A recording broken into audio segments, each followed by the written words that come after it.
Uy, ang laking kaldero. So marami nagtatanong sa inyo guys kung kumusta na yung asawa ko.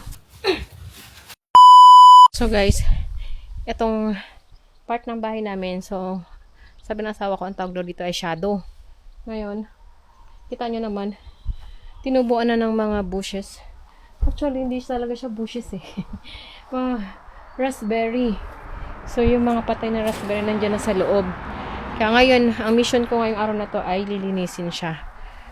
So, tara, pasok tayo dito sa loob. Oops. Yan. So, ganito yung tsura niya. Parang, kumbaga ito ay bodega, imbakan. Oh.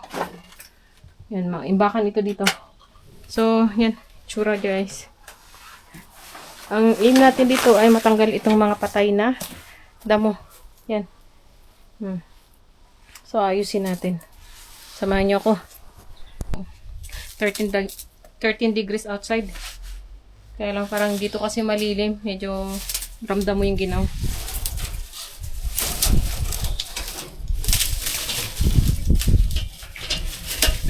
Uy, ang laking kaldero.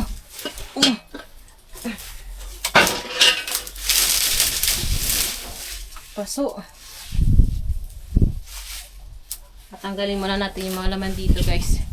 Para matilas ko na maayos.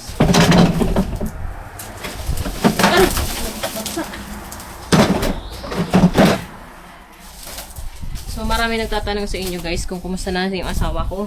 Alam niyo naman si Dad ay na hospital. So si Dad ay nasa hospital pa rin mga mi. At tawag dito. Naka-isolate siya.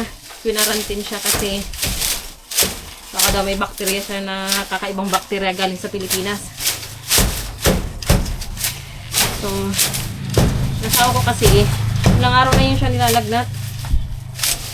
Gawa ng ewan ko. Nung una hindi ko alam kung anong nangyari sa kanya. Kaya sinugod ko siya nakaraan doon sa emergency hospital dito. Ay, hindi naman emergency pala, emergency doctor, hindi pala hospital. Tapos, hindi ano ng doktor kung ano yung sakit niya, kaya ang ginawa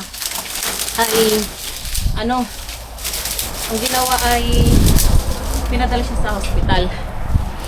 Kaya, na-admit siya sa hospital. So, tinest siya. Yun, may infection siya sa urine. Urinary tract infection. UTI ba? Kung sa atin, sa Pilipinas. Tapos, sa taas na ng kanyang infection sa urine, napiktuhan na yung kanyang kidney. Kaya alam niyo, asawa ko hindi umiinom ng tubig yan. Puro cook. Kaya, yun.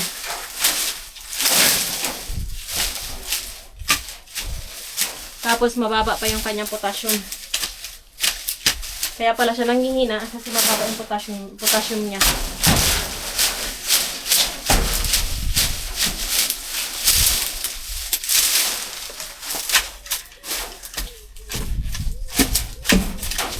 Tatanggalin natin itong mga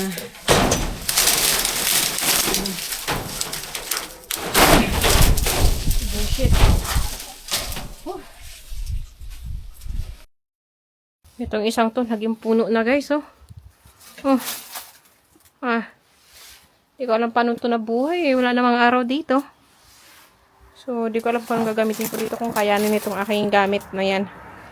Laki nito. Di ko alam kung kakayanin ito, guys.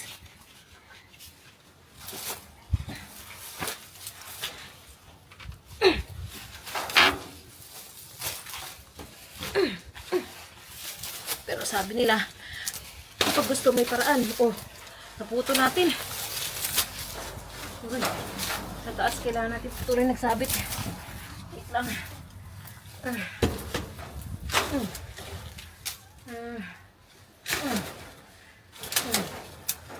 Sabit ka kayo din ha.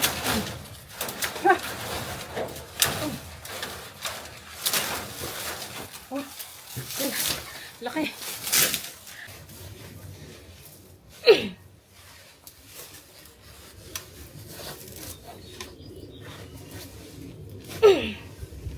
Laki nito.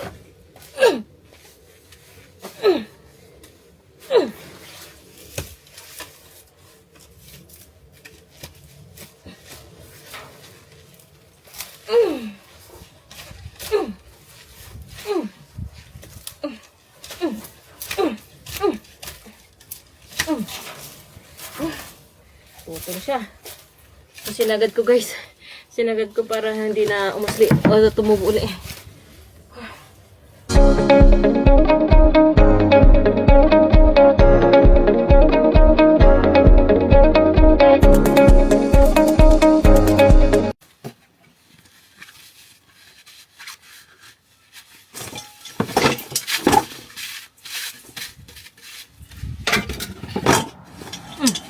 Treasure ni Yamashita.